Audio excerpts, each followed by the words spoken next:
Mm. Welcome to the Shipyard, the podcast where we break down global logistics, supply chains, and the real world challenges moving of goods across borders. I'm your host, Justin Torres, and today we're tackling a topic every importer is feeling right now: global trade wars.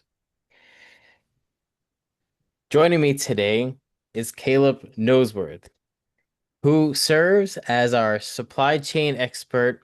He'll help us unpack how trade wars affect importers and what companies can actually do to protect their supply chains. Thanks for being here. Thanks for having me. This is a really important topic for importers and for supply chain experts.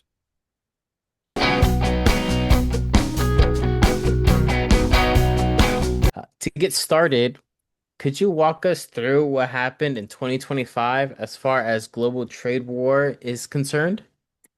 Of course, in Q2 of 2025, the current US administration introduced heavy reciprocal tariffs, primarily on China.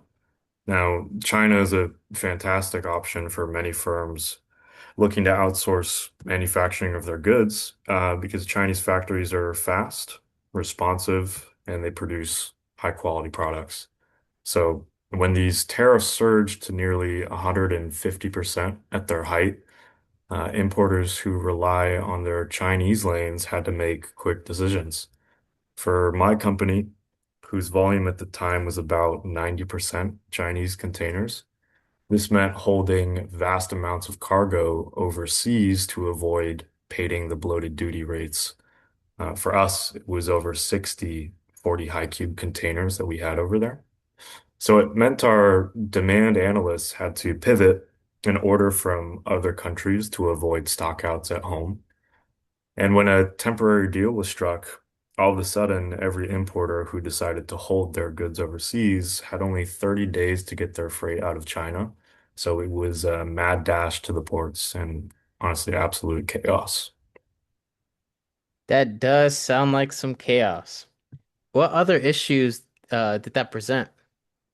So some of the main issues included higher landed costs due to the heavy tariffs, as well as unreliability from the manufacturers. Currently, for India, our administration has an extra 50% tariff imposed on imports here. So some of our Indian suppliers are even demanding early payments to make up for the business that they're losing elsewhere with other clients. Aside from that, we experienced a heavy influx of cargo following the Chinese tariff war. As I mentioned, we placed a large number of orders in other countries to make up for the freight that we'd held. But those 60 containers that we placed on hold had to come over once that temporary deal was struck. So we ended up with twice the incoming volume at our distribution center by the time they all made it to the States.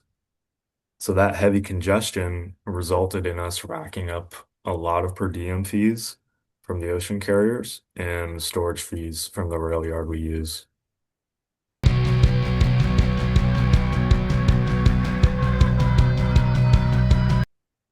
Wow, wow.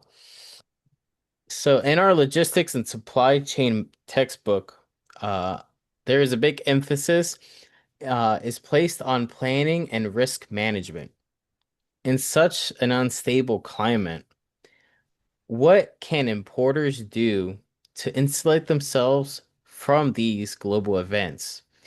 Do you have any risk management strategies? That's a great question.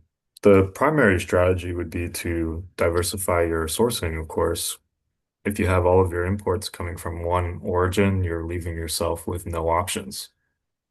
Following the trade war with China in April, I knew something needed to be done for us to protect ourselves from this kind of thing. So while my team focused on placing replacement orders in Pakistan and India, I began researching and found out that there's an option for importers to avoid tariffs for a time.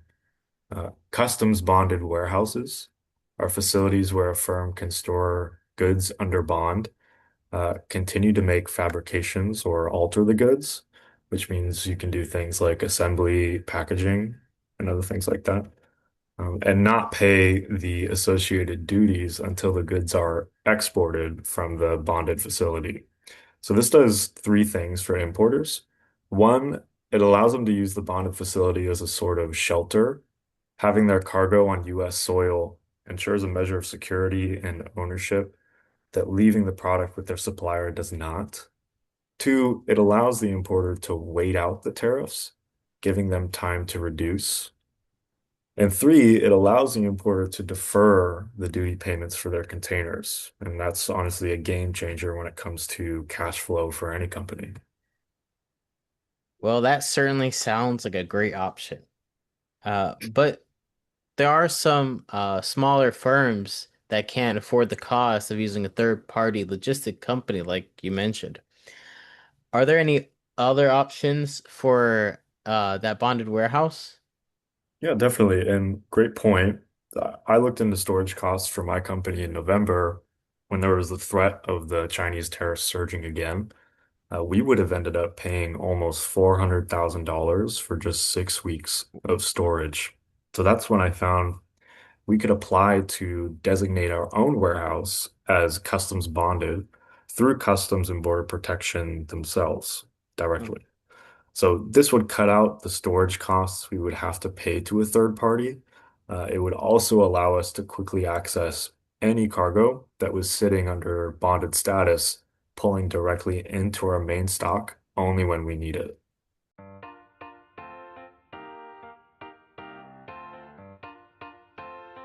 Wow. Wow. Well, just a quick little ad over here. We're gonna do this episode of the Shipyard is brought to you by a well-caffeinated and late logistics homework.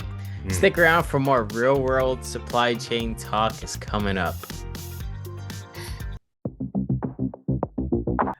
To wrap things up, trade wars create real challenges for importers, higher costs, uncertainty, and supply disruptions.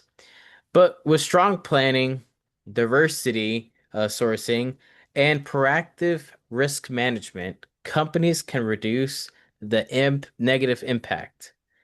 that's right. This is the reality of the supply chain. It is unpredictable. Tariffs aren't going anywhere, and the threat of them surging feels more real now than ever. So it's on us as supply chain professionals to stay prepared. Thank you for that. And thank you all for listening to the Shipyard. If you found this episode useful, be sure to check out our next discussion on global logistics trends. Until next time, keep your supply chain moving.